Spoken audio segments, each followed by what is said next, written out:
Boa noite, passando aqui para compartilhar com vocês mais um pouquinho da palavra de Deus, as coisas que Ele coloca em nós, e vamos assim dividindo, compartilhando, lançando as sementes, espalhando a palavra de Deus, os ensinamentos que Ele tem colocado dentro de nós. Vocês já devem ter percebido que nós não estamos aqui todos os dias, desde que nós começamos a utilizar o Instagram. Mas nós sempre entramos quando o Espírito Santo nos dá mensagens. E eu prefiro que seja assim, para que não se torne algo mecânico. Aquela obrigação de nós estarmos sempre trazendo algo no mesmo horário. Então nós estamos na dispensação do Espírito Santo, quando Ele traz a palavra ao nosso coração, quando Ele coloca dentro de nós algo. Então nós entramos para poder compartilhar aquilo que o Senhor tem trazido aos nossos corações. E hoje, se nós pudéssemos dar um título para a nossa mensagem, para a nossa meditação, eu gostaria de estar falando com vocês sobre o seguinte tema: visão além do alcance humano. E é um tema assim que fala bastante aos nossos corações, principalmente quando a gente precisa, de usar esse acessório auxiliar para nos ajudar na nossa visão. E eu fiquei pensando hoje sobre a visão humana e a visão de Deus, a visão das coisas daqui da terra e a visão das coisas espirituais. Então nós vamos conversar um pouquinho hoje sobre esse tema, visão além do alcance humano.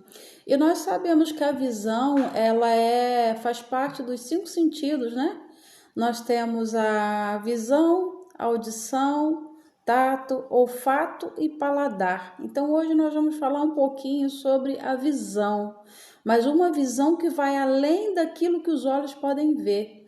E nós gostaríamos de estarmos lendo um texto da Palavra de Deus, de onde nós tiramos essa meditação. No livro de 2 Reis, no capítulo 6, nós vamos ler de 8 a 16. E diz assim o texto da Palavra de Deus para nós. Quando o rei da Síria estava em guerra contra Israel, consultava seus oficiais e dizia: posicionaremos nossas tropas em tal lugar.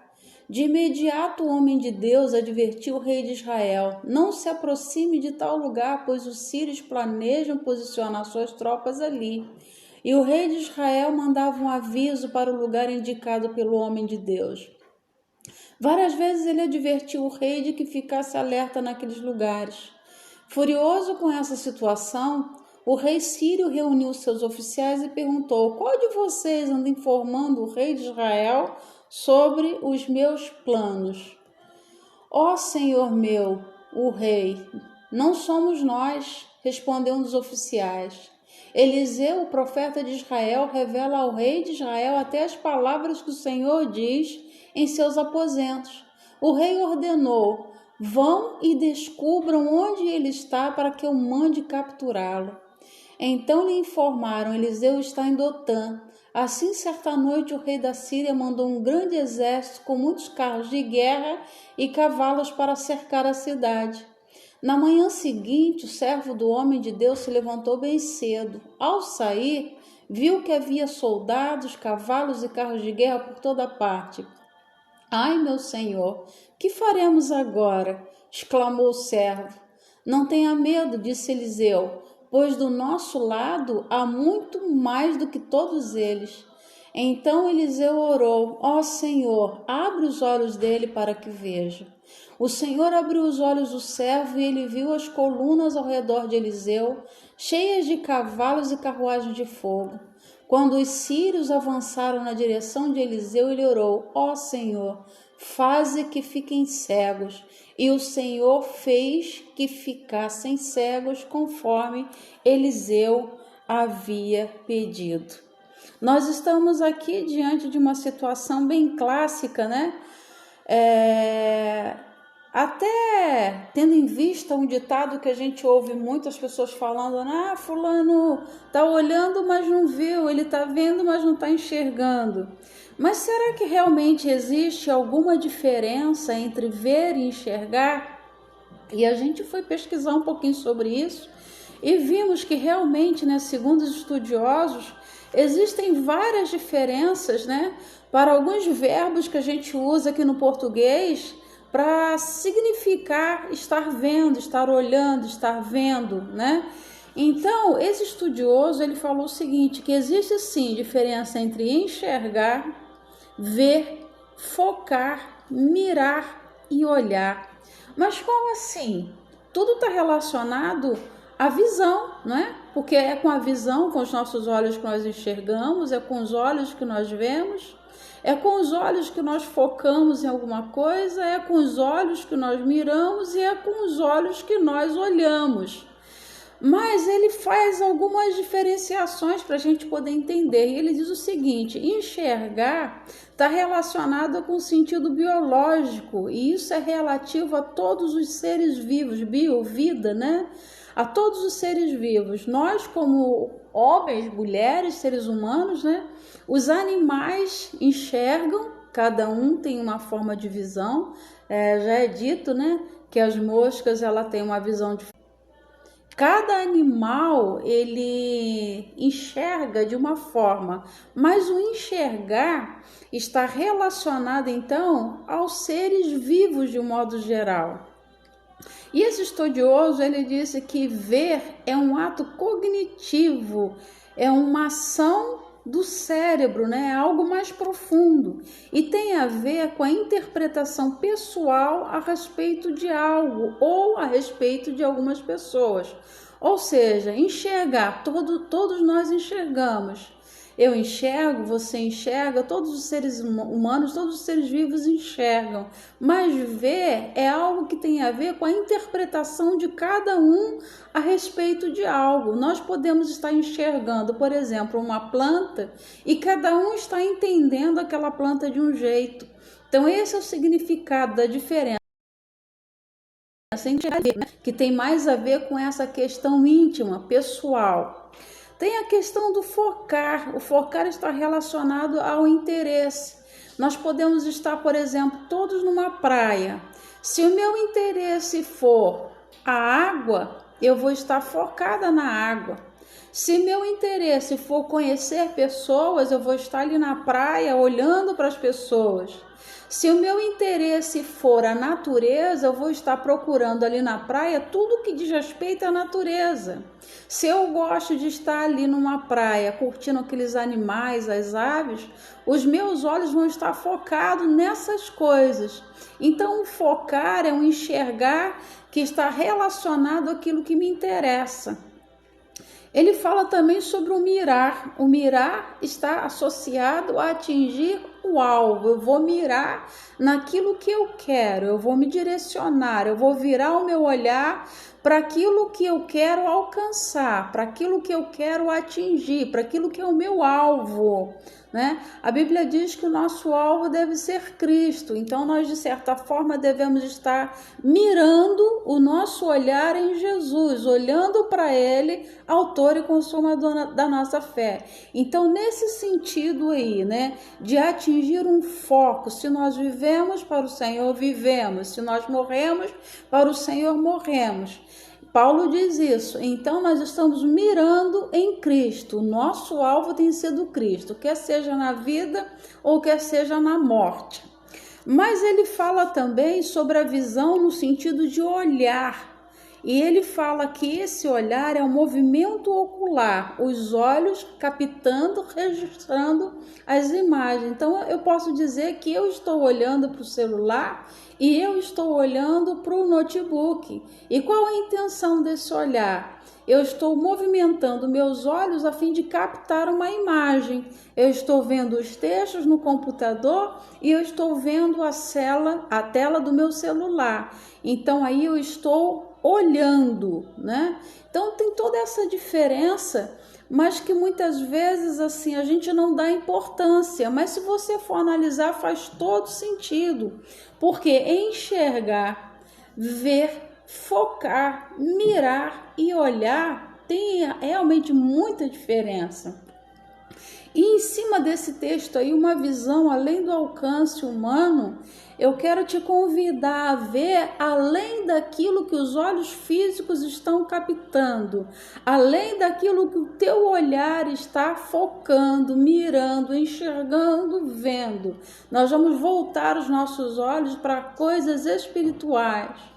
E nesse texto aí eu acho interessante porque ele relata algumas situações dentro desse assunto, onde nós temos o povo de Israel, nós temos o rei da Síria, o Ben-Hadad, nós temos Eliseu e nós temos o seu servo Geazi. E ali ocorrem, algumas situações onde a gente pode ver claramente essa diferença entre ver e enxergar, entre você estar olhando, captando imagem com os teus olhos físicos, mas você está vendo além daquilo que os teus olhos podem ver. Então, de acordo com cada um ali no texto, eles vão manifestar uma realidade dessa visão.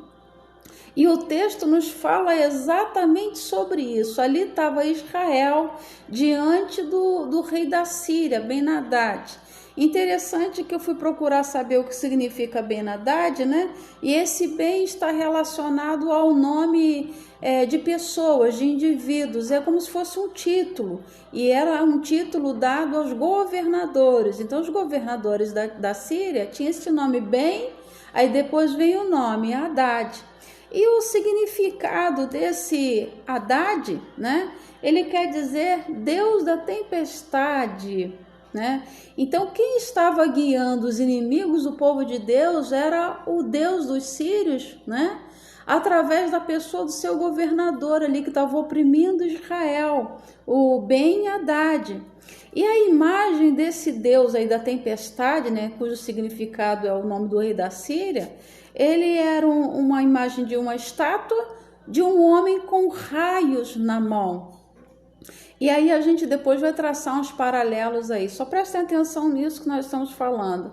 Que Ben-Hadad era o rei da Síria, era um título dado aos governadores sírios, e o significado de Hadad, Deus da tempestade, estava relacionado a situações, a questões climáticas, Então nós vemos ali que Eliseu, ele tinha uma visão, o profeta, sobre-humana. Eliseu tinha uma visão espiritual. O que é uma visão sobre-humana? É uma visão que vai além, que está acima da condição humana de enxergar as coisas. E nós vemos ali no texto, que o povo de Israel sendo perseguido por Ben-Hadad, e mandava sempre o seu exército para perseguir o povo de Israel a fim de tomar a cidade. Só que acontecia uma situação muito interessante. Todas as vezes que o rei ele mandava o seu exército de guerra para invadir as terras de Israel, diz assim, olha só, interessante o que acontece, olha. Quando o rei da Síria estava em guerra contra Israel, ele consultava seus oficiais e dizia: nós colocaremos as nossas tropas em tal lugar. Mas em Israel tinha um profeta, tinha um homem de Deus que ele via além daquilo que os olhos humanos estavam vendo. E Eliseu, como profeta de Deus, ele revelava para o rei de Israel o que estava acontecendo e quais as intenções do rei da Síria. E ele falava assim: olha, ó rei, não manda teu exército para lá, porque o rei da Síria está enviando todas as tropas dele. Se você mandar o teu exército para lá, eles vão destruir o teu exército. De imediato, diz a Bíblia que de imediato o homem de Deus advertiu o rei de Israel. Era algo automático, instantâneo. O rei da Síria mal planejava fazer algo contra o povo de Deus, o homem de Deus já estava sabendo do que ia acontecer e assim Deus dava livramento ao povo de Israel. Isso me levou a um texto do Velho Testamento, no livro de Lucas, no capítulo 8, 17, onde Jesus falou: nada há encoberto que não haja de saber-se, nem oculto que não haja de ser revelado. Tudo que está oculto, Deus faz vir à luz. Deus faz sair debaixo do tapete tudo que está escondido quando é arquitetado, quando é planejado para destruir o seu povo. Tem um salmo que a gente gosta muito que diz que aquele que nos guarda não dorme, o guarda de Israel não dorme, o Senhor não dorme, não cochila, o Senhor não perde a atenção, o Senhor não perde o olhar um minuto sobre nós, os seus olhos estão sobre nós, estão sobre o justo da terra. E os olhos do Senhor estavam ali focados no seu povo Israel.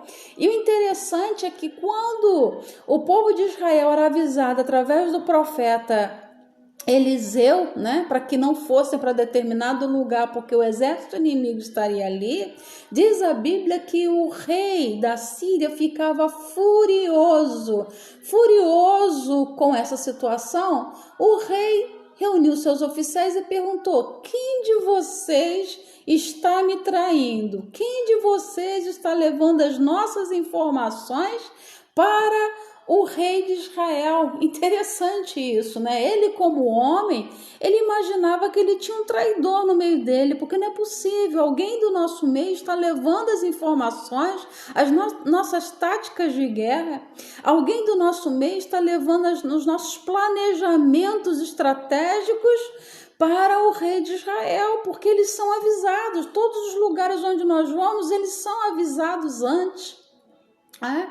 E o servo dele, o oficial, responde assim: ó meu senhor, ó rei, não somos nós.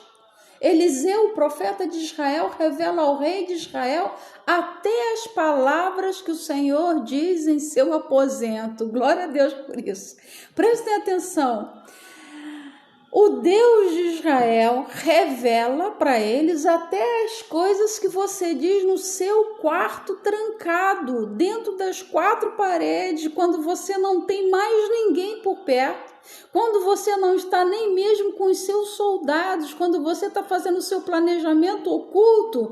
Deus sabe tudo o que você está planejando. Olha a ignorância do homem.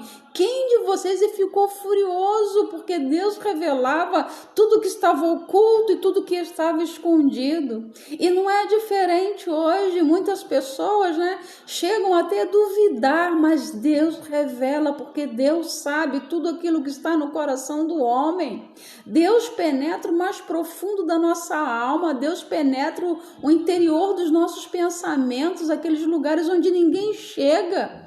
Coisas que nós nunca expressamos em palavras, coisas que nós nunca dizemos para ninguém. Deus sabe todas as coisas. E isso provocou uma ira, provocou uma fúria terrível no rei da Síria, porque Deus revelava até o que ele falava nos seus aposentos. Então o seu oficial disse isso para ele, o soldado falou assim: olha, rei, não adianta não, porque coisas que você fala lá no seu quarto, Deus revela lá no meio do povo de Israel, porque lá tem um homem, tem um profeta, tem um homem de Deus, que sabe, que tem comunhão com Deus, que tem intimidade com Deus, que conhece os segredos de Deus. Se nós trouxéssemos para o Novo Testamento, lá tem um homem que é amigo de Deus, que conhece os segredos de Deus, Jesus falou: já não vos chamo servos, mas eu tenho chamado vocês de amigos, porque tudo quanto ouvi de meu Pai, eu tenho dado de conhecer a vocês. Então, quando nós somos íntimos de Deus, Deus revela aquilo que está oculto, Deus revela os seus segredos, Deus revela o futuro para nós, e o nosso Deus é o mesmo, ele não mudou. A Bíblia diz que ele é o mesmo ontem, hoje, será eternamente. Deus não muda na sua essência, Deus não muda na sua natureza e jamais mudará. O interessante é que a mesma fúria que foi provocada no Ben-Hadad, no rei da Síria, cuja tradução é Deus da tempestade, imagina a fúria que esse homem tinha, Porque geralmente o nome está associado à personalidade também da pessoa. Imagina a fúria, imagina a ira, a revolta que ele devia ter contra o povo de Israel, ainda mais sabendo que todos os seus planos caíam por terra, tudo que eles planejavam, Deus falava, tudo que eles intentavam fazer, Deus sondava. Deus sonda quando o homem mau planeja seus maus intentos. Deus sonda quando o homem está no seu quarto trancado, maquinando coisas ruins contra o seu próximo, contra o seu semelhante. Deus sabe de todas as coisas e nada fica oculto aos seus olhos. Como a gente fala, por um tempo até pode ficar, mas no tempo determinado Deus traz à luz tudo aquilo que está oculto, tudo aquilo que está encoberto. Então Ben-Hadad, ele disse assim, olha, vão e descubram onde ele está para que eu mande capturá-lo. Olha a mentalidade humana de um rei que só tem a visão humana. Vocês têm que ir lá e vocês têm que procurar para saber onde ele está. Interessante que Deus não precisava de homem algum para avisar onde o exército do rei Sírio estaria, porque Deus vê e sabe de todas as coisas. Ele é onisciente. Ele é sabedor de todas as coisas, né? Deus sabe das coisas humanas, Deus sabe dos acontecimentos que estão ocorrendo ao nosso redor e Deus sabe aquilo que está além da visão humana. Deus sabe o que está acontecendo na esfera espiritual e da qual nós não vemos com esses olhos físicos. Então ele queria saber onde estava ali o profeta para que ele pudesse capturar. Então eles disseram assim, ele está em Dotã. Assim, certa noite, o rei da Síria mandou um grande exército com muitos carros de guerra e cavalos para cercar a cidade. Olha só, por causa de um homem de Deus, por causa de um homem que tinha comunhão, que tinha intimidade com Deus, o rei da Síria teve que levantar, teve que preparar, regimentar um exército com carros, cavalos e cavaleiros para mandar contra Israel, né? Então, na manhã seguinte, o que aconteceu? Eliseu, ele tinha um servo, ele tinha um empregado chamado Geazi. O interessante, uma curiosidade que eu fui ver, é que o nome de Geazi quer dizer Vale da Visão. Mas apesar do nome de Geazi significar isso, ele não tinha visão alguma espiritual. Ele caminhava junto com Eliseu, ele tinha um ministério juntamente com o profeta, mas ele não tinha a mesma visão do profeta. E isso acontece muitas vezes com quem está ao nosso lado, caminha conosco, anda conosco, recebe da parte de Deus as mesmas coisas que nós recebemos, se alimenta do mesmo alimento espiritual, mas não tem a mesma visão que nós. E as reações vão ser as mais diferentes possíveis quando nós temos alguém do nosso lado que não tem a visão do mundo espiritual como nós temos. Nós não podemos culpar as pessoas de serem assim, mas o tempo que nós estamos vivendo é um tempo onde nós temos que abrir os nossos olhos para ver, para enxergar além daquilo que os nossos olhos podem ver. Nós não podemos mais só olhar para as circunstâncias, olhar para as situações, porque o olhar, como nós dissemos as diferenças, diz respeito ao movimento dos olhos, aquilo que os olhos captam, as imagens que estão diante dos nossos olhos.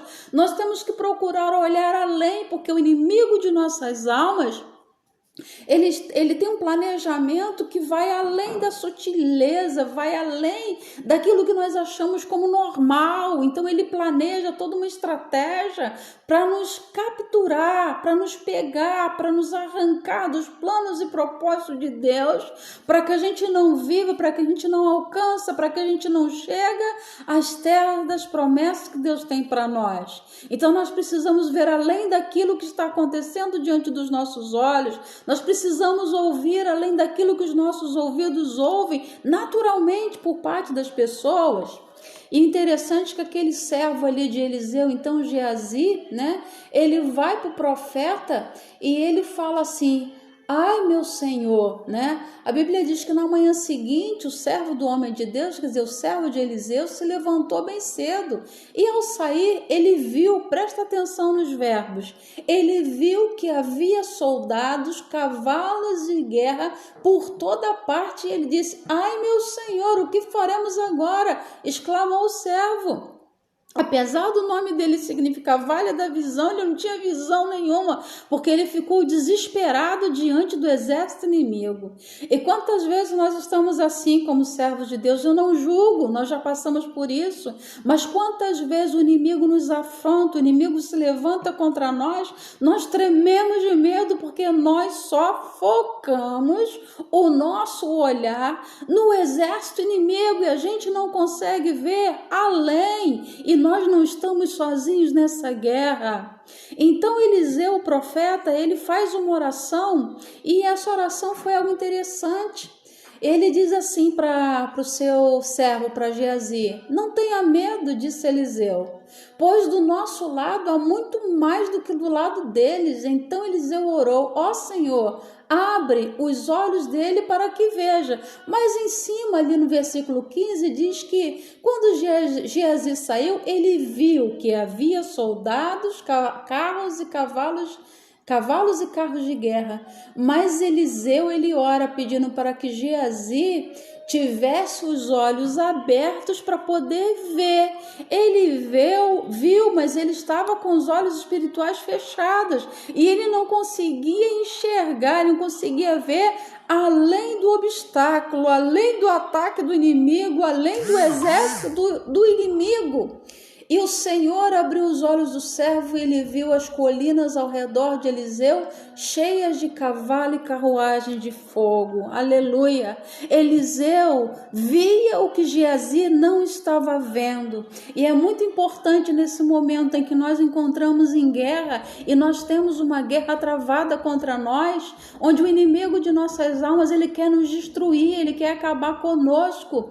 Na verdade, nós lutamos sim contra vários inimigos, nós lutamos contra a nossa carne, nós lutamos contra os inimigos humanos, nós lutamos contra os inimigos espirituais, mas na grande maioria são esses inimigos espirituais que dominam todos os outros inimigos. No caso aqui, tinha um líder, Ben-Hadad, o Deus da tempestade, estava dominando um exército contra o povo de Israel, contra o povo de Deus. E nós temos um inimigo também que luta dia após dia, todos os dias, 24 horas por dia, lutando para nos destruir e para acabar conosco. Mas nós glorificamos a Deus porque nós temos uma visão além do conhecimento humano, nós temos uma visão além do alcance humano e nós vemos aquilo que os olhos não podem ver. E esses olhos espirituais ninguém engana, porque nós vemos além daquilo que é natural, daquilo que é normal. E nós, como servos de Deus, temos que pedir ao Senhor: abre os nossos olhos, Senhor, para que nós possamos ver. Porque se a gente somente olhar com esses olhos, só captar o que está diante dos nossos olhos, nós vamos ficar desesperados, porque Satanás não brinca. Satanás nos assola, ele se levanta contra nós todos os dias. E o servo de Deus, então, o profeta, ele pede a Deus para abrir os olhos de Geazi, para que Geazi pudesse ver. Que nessa noite o Espírito Santo de Deus, é a minha oração, que possa também abrir os seus olhos, para que você possa enxergar uma realidade espiritual, que não é fácil de ver com esses olhos humanos, mas ela existe. Todos os dias existe uma guerra espiritual terrível acontecendo ao nosso redor e nós precisamos estar revestidos então de uma visão espiritual para entender que nós não estamos sozinhos. E quando o Eliseu, o profeta, orou para que Geazi tivesse seus olhos abertos, então Eliseu saiu e lhe disse, voltando um pouquinho aqui, né? Então Eliseu orou: ó Senhor, abre os olhos dele para que veja. O Senhor abriu os olhos do servo e ele viu as colinas ao redor e viu que estavam cheias de cavalos e carruagens de fogo. Quem são esses cavalos e essas carruagens de fogo? São os anjos de Deus que estão conosco nessa guerra. Muitas vezes nós achamos que nós estamos sozinhos porque nós não temos pessoas, seres humanos lutando e guerreando conosco, mas nós podemos ter certeza que nós não estamos sozinhos, porque os anjos de Deus estão conosco nesta guerra. Hebreus 1,14 fala que não são porventura eles espíritos ministradores que trabalham em favor daqueles que hão de herdar a salvação?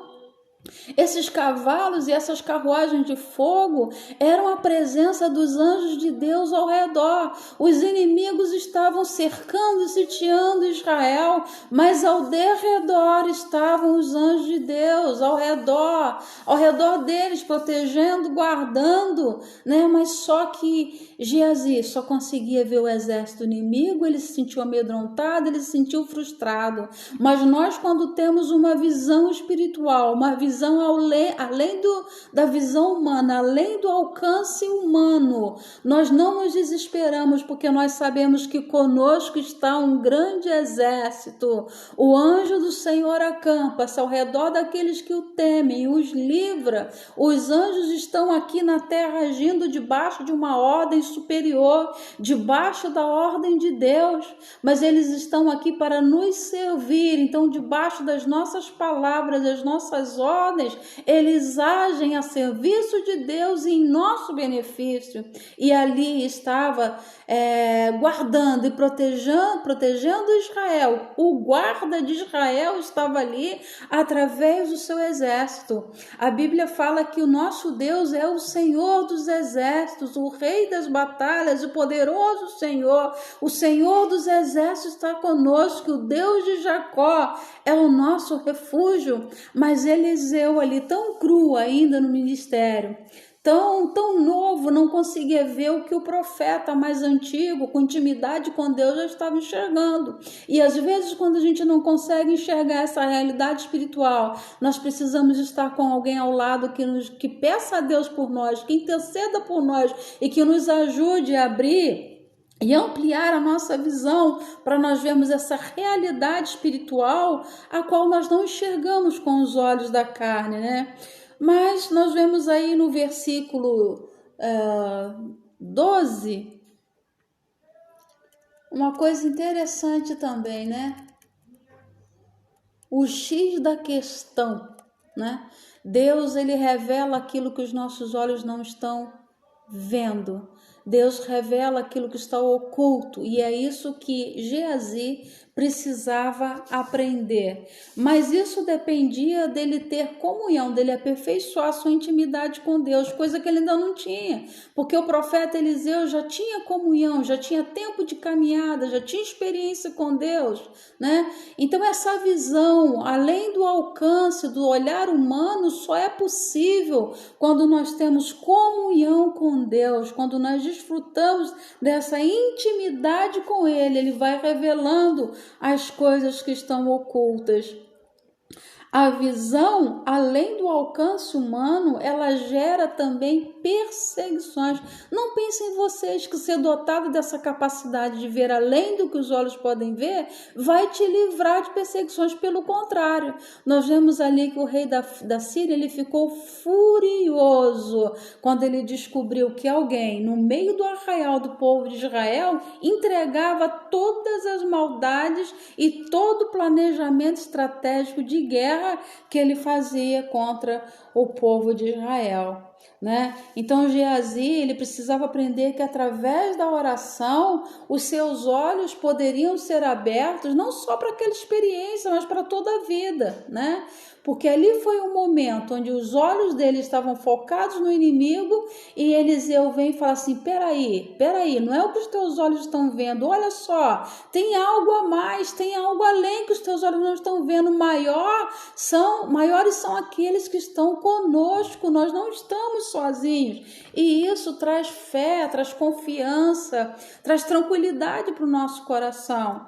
A Bíblia fala para nós que maior é aquele que está em nós do que aquele que está no mundo. É verdade que o mundo jaz no maligno, o mundo está sob o domínio de Satanás, o mundo está todo dominado pelo diabo, mas Jesus, aquele que habita em nós, através do seu Santo Espírito, é maior do que o inimigo de nossas almas. E a palavra diz que esta é a vitória que vence o mundo, a nossa fé. Se o diabo, ele domina o mundo, se ele tem o poder, se ele tem o controle, como que nós vamos vencer os nossos inimigos? Através da fé. E Eliseu tinha essa fé. E ele queria que o seu servo Geazi também experimentasse essa vitória por meio da fé. Pela fé nós vemos o invisível, pela fé nós vemos aquilo que os olhos humanos não estão enxergando. Nós estamos diante de uma guerra. E no livro de Efésios, no capítulo 6, ele vai falar para a gente, Paulo, como nós devemos nos portar diante dessa guerra.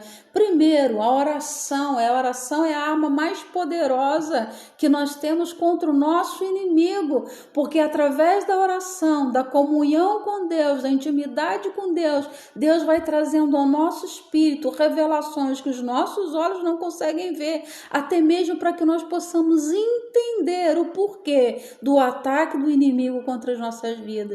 Na verdade, muitos servos de Deus falam com a gente, eu nem sei por que eu estou passando por isso, eu nem sei por que eu estou enfrentando essa situação, mas com certeza, se você tiver comunhão, intimidade com Deus através da oração, você vai entender por que o inimigo está lutando contra a tua vida.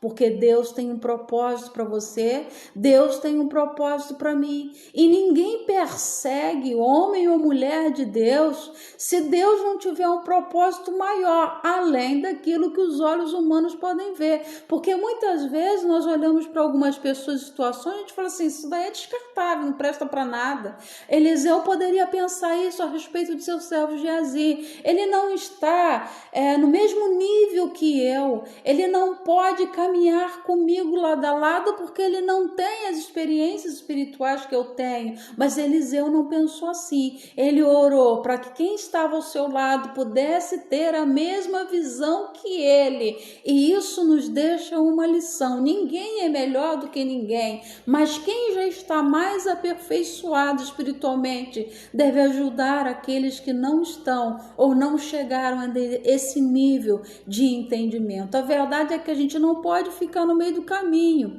A Bíblia fala para a gente, conheçamos e prossigamos em conhecer ao Senhor. Eu tenho mais de 30 anos de vida com Deus, mas eu não sei tudo sobre Deus. Eu estou sempre aprendendo, dia após dia, e a gente aprende com todas as pessoas, até com aquelas que aparentemente tem menos conhecimento que nós, mas às vezes ter menos conhecimento não quer dizer ter menos intimidade.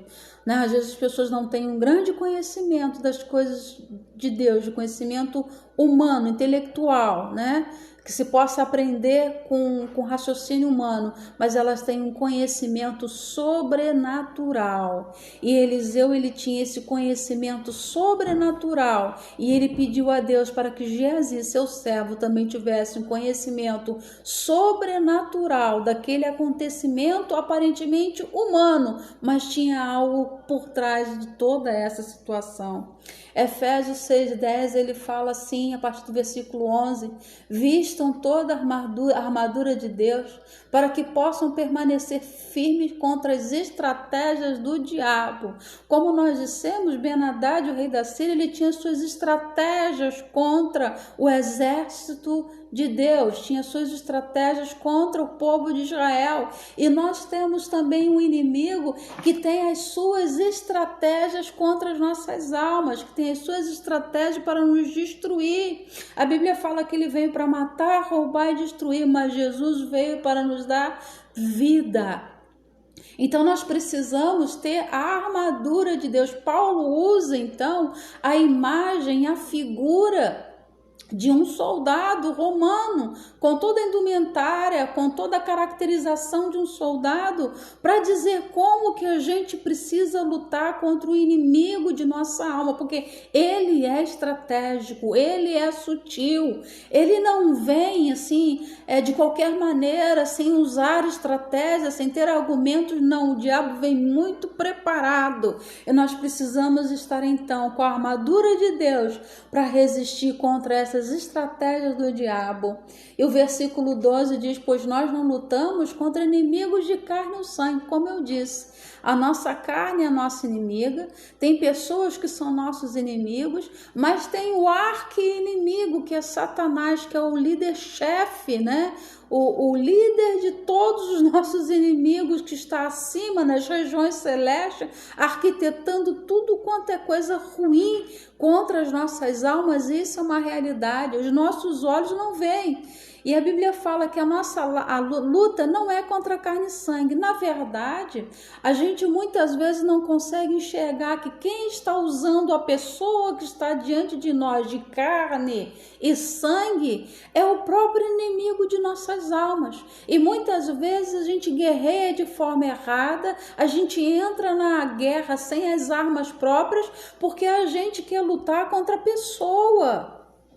Porque, na verdade, é o que nós estamos vendo diante dos nossos olhos, né? Como eu falei aqui, enxergar e ver, nós olhamos com os nossos olhos físicos. Quem está diante dos nossos olhos físicos são as pessoas. Então, automaticamente, a gente entende como eles sendo os nossos inimigos. São sim, porque o homem é mau, né? E a Bíblia diz, não deixe lugar ao diabo, mas a verdade é que muitos dão lugar ao diabo. E assim se tornam nossos inimigos. Mas atrás dessa pessoa tem o inimigo de nossas almas lutando para acabar conosco, com aquilo que Deus tem para as nossas vidas. Então nós precisamos não só olhar, mas ver, interpretar, entender o que o diabo está querendo usando as pessoas contra as nossas vidas. E o apóstolo Paulo, ele fala sobre isso, né? A nossa luta não é contra inimigos de carne e sangue, mas contra governantes e autoridades do mundo invisível. Interessante que no livro de Reis, Eliseu, ele tem essa consciência.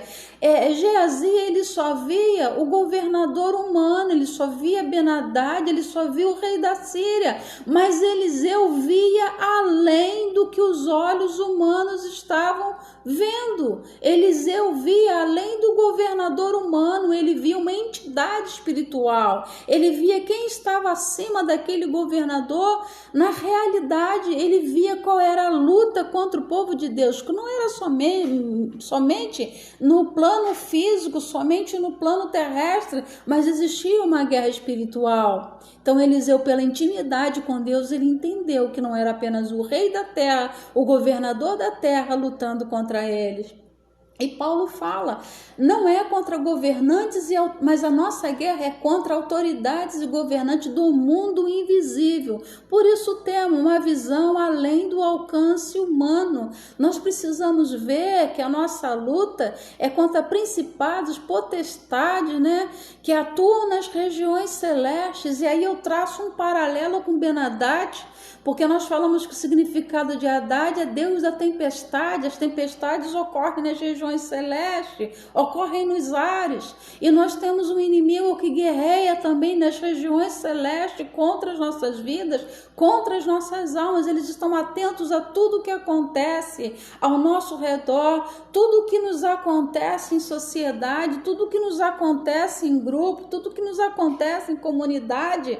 Esse líder espiritual, esses governos espirituais estão atentos e lutando contra nós, e nós precisamos então aprender a usar as armas corretas. E como Eliseu usou, né, a oração é a mais poderosa arma que nós temos contra o inimigo, porque a oração nos traz paz, a oração nos traz comunhão com Deus, a oração nos traz entendimento, a oração nos traz discernimento a respeito de como lutar contra o inimigo de nossas almas. Se nós vamos estar como que socando o ar, e a gente luta com as armas erradas, contra as pessoas erradas, e é por isso que nós não conseguimos vitória muitas vezes. Então nós precisamos saber que guerra nós estamos guerreando, que inimigo está vindo contra nós e as armas que nós temos que lutar, usar contra esse nosso inimigo. Não é falando, mas é orando.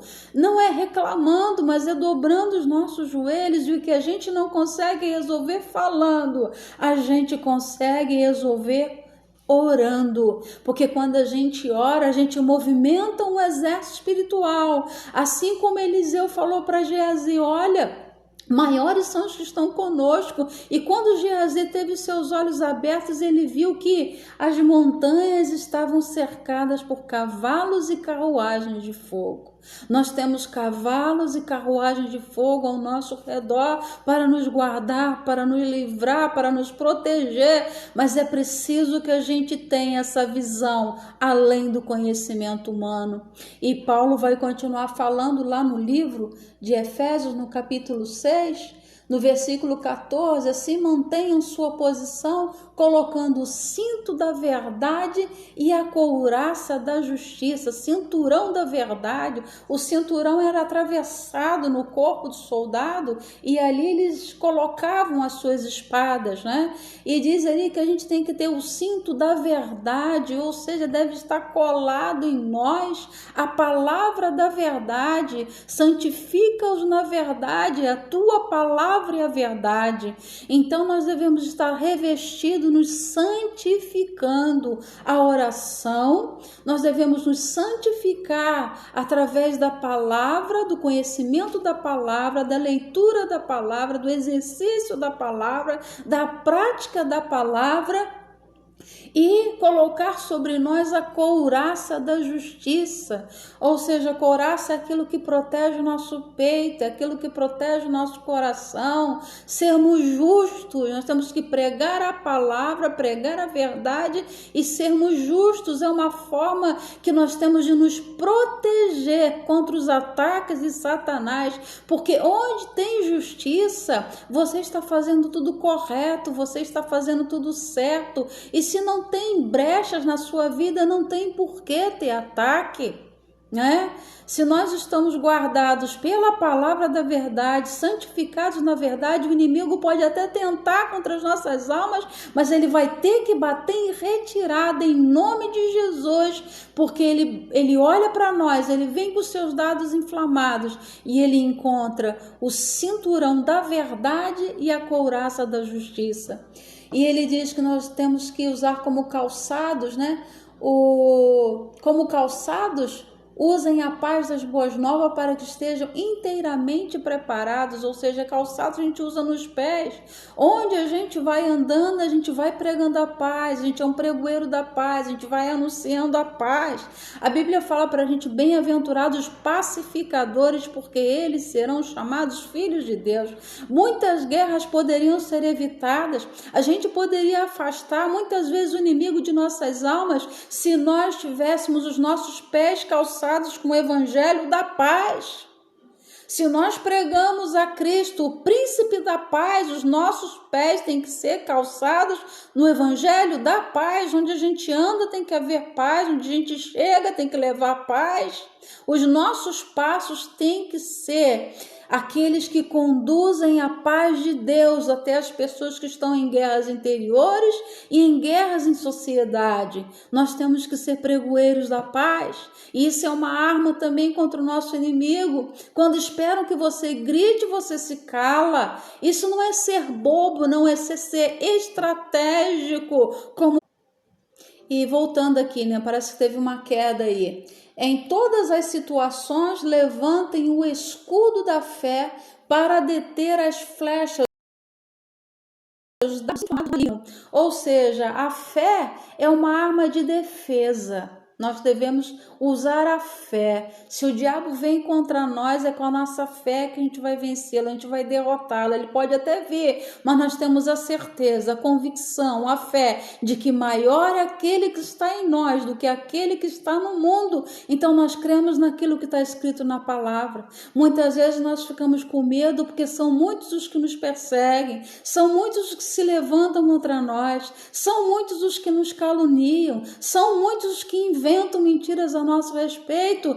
Se a gente olhar para eles, a gente desiste da caminhada, mas a gente mantém o nosso foco, né, visão, foco em Jesus Cristo, sabendo que maior é Ele que está em nossa vida e que nele nós somos mais do que vencedores. Em Cristo Jesus nós somos mais do que vencedores. O apóstolo Paulo continue usando o capacete da salvação e peguem a espada do Espírito, que é a palavra de Deus. Capacete é na cabeça, capacete é para proteger os pensamentos, né? Os nossos pensamentos devem estar sempre voltados e focados no alto. Se já ressuscitaste com Cristo, buscai as coisas de cima, onde Cristo está sentado à direita de Deus. Então os nossos pensamentos devem ser norteados, devem nortear as nossas ações, as nossas reações com as coisas do alto. Eu não vou deixar me levar pelos ataques aqui da terra, eu não vou me deixar levar pelas palavras que eu ouço, eu não vou deixar me levar pelo desânimo que vem de seres humanos, mas eu vou nortear as minhas ações de acordo com aquilo que o Espírito Santo coloca na minha mente, nos meus pensamentos. E nós devemos buscar também as coisas que são do alto, nos alimentar das coisas que vêm de Deus, e assim nós vamos entender a realidade espiritual de tudo que acontece ao nosso redor. E Paulo diz, né? Orem em todos os momentos no Espírito, em todos os momentos e ocasiões, permaneçam atentos, sejam persistentes em suas orações por todo o povo santo. Oração no Espírito.